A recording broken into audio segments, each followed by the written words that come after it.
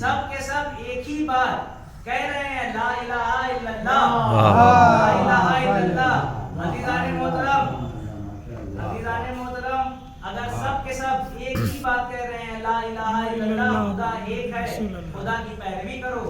جو انبیاء جن کے اوپر ظلم و ستم ہوئے، جن کی امت نے ان کو جینے نہ دیا، جن کی امت نے ان کو پتھر مارے، جن کی امت نے ان کو آگ لگایا، مرتے مرتے بھی انبیاء کے زبان پہ فقط لا الہ الا اللہ ہی ہے۔ انبیاء ہی نہیں، 1,24,000 انبیاء، پھر 12 معصوم امام، کوئی حسین سجدے میں دنیا سے جاتے جاتے کہہ رہا ہے لا الہ الا اللہ۔ یہ سب دلیلیں ہیں کہ کوئی ایک خدا ہے، تو دین حق وہی راستہ ہے جو ایک خدا تک لے جائے۔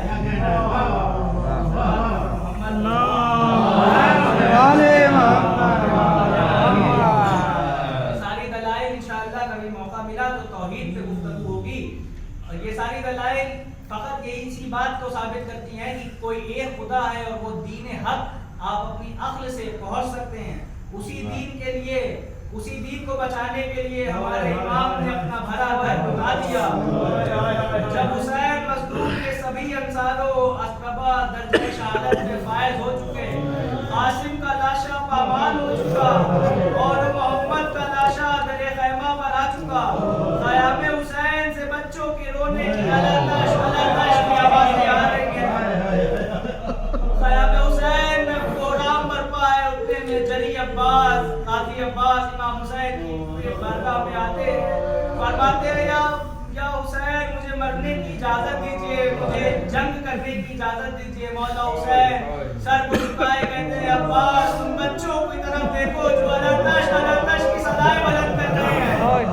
مولا عباس سر کو جھکائے بی بی سکینہ کے قدموں میں آتے ہیں، فرماتے ہیں اے شہزادی لاؤ اپنا سکھا ہوا مشکیزہ مجھے دو، میں تمہارا چچا وعدہ کرتا ہے یا تو پانی لے کر آئے گا یا تو لوٹ کر نہر سے نہیں آئے گا۔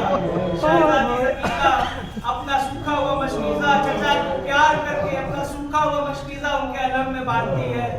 شہزادی سکینہ سے مولا عباس نے مشکیزہ لیا، مولا عباس نے مشکیزہ لے کر مولا حسین کی خدمت میں آئے، اجازت لی۔ فقط ایک نیزہ جری عباس مولا علی کا فرزند پہنچا ہے میدان میں، پہنچا ہے، جا کر کہتا ہے، جا کر دیکھتے ہیں کہ وہاں کی فوجیں گائے کی طرح مجمع کٹ گیا۔ مولا پر فقط ایک نیزہ لے کے علی کا شیر نہر فرات پر اکیلا کھڑا ہے، پانی میں نیزے کو ڈبایا، خود پانی کو چھوا نہیں نہ دیکھا، پانی کو نیزے میں ڈبا کر پانی بھرا، عباس مشک بھرا، بھر گئی۔ مولا عباس نے گھوڑے کو مہمیز دی۔ اب بس چاہتے ہیں کہ کیسے بس خیمے تک پہنچ جائے، کوئی بھی صورت میں خیمے تک پہنچ جائے۔ مولا عباس گھوڑے کو اپنی پوری طاقت سے چلاتے ہیں، اتنے میں ملعون ابن ملعون نے مولا عباس کا دایاں ہاتھ قلم کر دیا۔ مولا نے اپنے مشکو علم کو پکڑا، بائیں ہاتھ سے گھوڑے کو دوڑا رہے ہیں اور بائیں ہاتھ میں علم و مشکیزہ ہے۔